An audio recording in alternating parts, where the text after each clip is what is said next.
Hello, travelers. Did you hear about the massive leak that just dropped?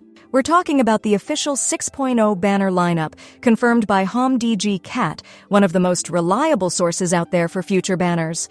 We now have the full scoop on every single 5-star character coming in version 6.0. In this video, we're going to break down who's confirmed, what this means for your pull strategy, and perhaps most importantly, who you should be picking from that free 5-star selector. Out of Primo Gems? Don't worry, I've got a way to save money and get double the Genesis crystals. This is lootbar.gg. It works just like the in-game top-up system, but with up to 25% off, and new users even get a 10% extra discount using the link in the pinned comment. See this? The regular $100 pack only costs $85 on Lootbar, and each update they release an exclusive $77 bundle available for your first purchase every version. All you need is your UID, no password, no login. Just pick your bundle, select your server, enter your UID, and your crystals get delivered in seconds. Lootbar has awesome reviews. It's fast, secure, and trusted by tons of players. If you're planning to recharge for Genshin Impact, Star Rail, or Wuthering Waves, don't waste your money. Click the link in the description or pinned comment and top up now with Lootbar. Safe, fast, and way more affordable.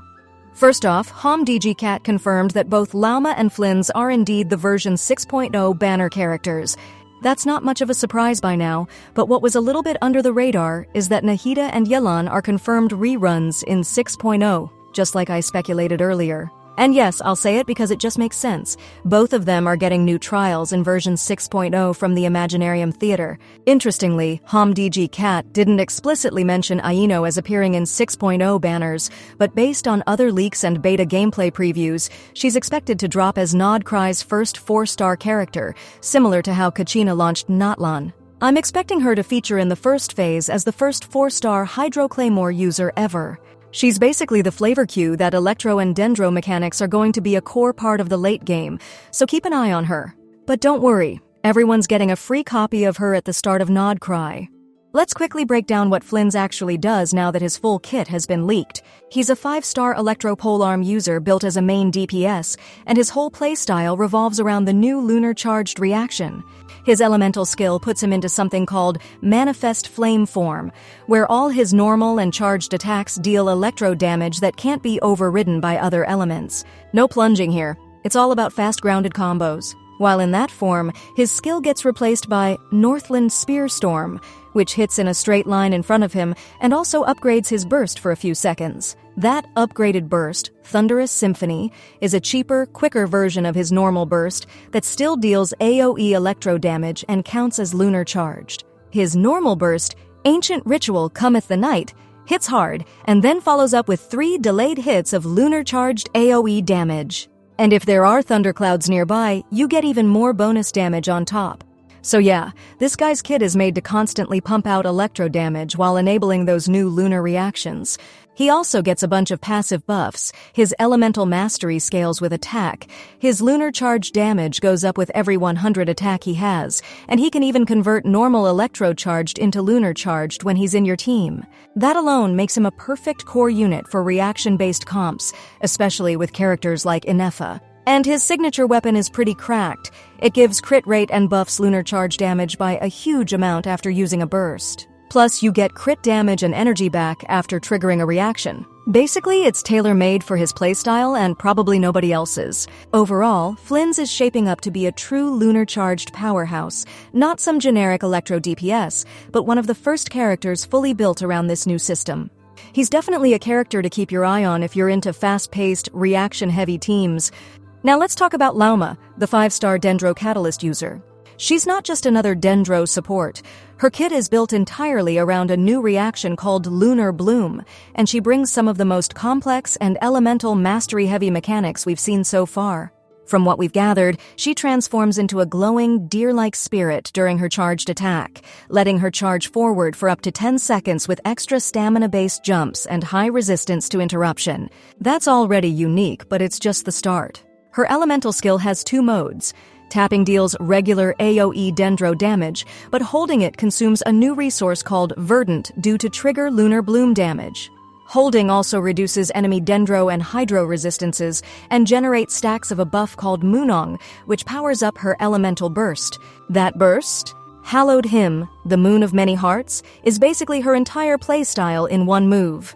It gives her a huge amount of stacks that boost reaction damage, especially bloom-type reactions like Hyper Bloom, Burgeon, and of course, Lunar Bloom. What's really crazy is how her passives all stack with Elemental Mastery. One gives reaction crit scaling, another directly increases Lunar Bloom damage with her Elemental Mastery, and yet another makes her skill stronger and reduces her cooldowns the more Elemental Mastery she has. Her Elemental Mastery scaling is no joke. She literally converts regular Bloom into Lunar Bloom just by being on the team. That's the kind of unit you build an entire team around. And speaking of synergy, her signature weapon is just as cracked. It boosts Elemental Mastery when you trigger reactions and gives a massive team-wide buff if you manage to activate both Dendro and Hydro effects in sequence. We're talking Bloom damage up by 120%, Hyper Bloom and Burgeon by 80%, and Lunar Bloom by 40%. That's a full-on reaction engine in one weapon. So yeah, if Lunar Bloom ends up being as meta-defining as it's shaping up to be, Llama could easily become the go-to Dendro support for the next few versions, especially with characters like Nefer and Columbina on the horizon. If you want a full breakdown of Llama's and Flynn's kits and constellations in a future video, because there's a lot more going on under the hood, why not let me know by leaving a comment and telling me which character's deep dive you'd like to see first. And of course, Yellen and Nahida are coming back as reruns in this version. Nahida will probably return in the first half, likely to coincide with new narrative content tied to Dendro exploration in Nod Cry. Yellen, with her more cinematic detective storyline, will probably be back in the second half, but that's just my prediction. Their reruns probably won't be powerful from a gameplay standpoint, but they're extremely helpful for completionists and anyone who missed them last time, because they are definitely worth the pull. But here's the part of 6.0 that deserves some celebration.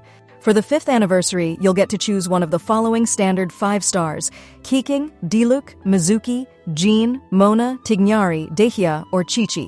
All the standard characters are here so you can get some good constellations or complete your standard banner roster. Now, look, I know everyone is asking, should I chase Flins? Should I save for Lauma? What about Yellen's rerun? If you're pulling for Flins, then you should absolutely consider picking Inefa in the first phase of 5.8 to fine-tune your electro-charged comps before 6.0 even arrives. If Lunar Bloom intrigues you, pulling for Llama in that second banner could be a game-changer, especially if you like reaction scaling and off-field effects. Alright, that's the lineup for version 6.0 banners, the free selector, and who you might want to pull for. Let me know in the comments who you're most excited for. I really enjoy reading your plans, and your strategies help shape future videos. And hey, thank you so much for watching. If you found this breakdown helpful or entertaining, consider hitting subscribe.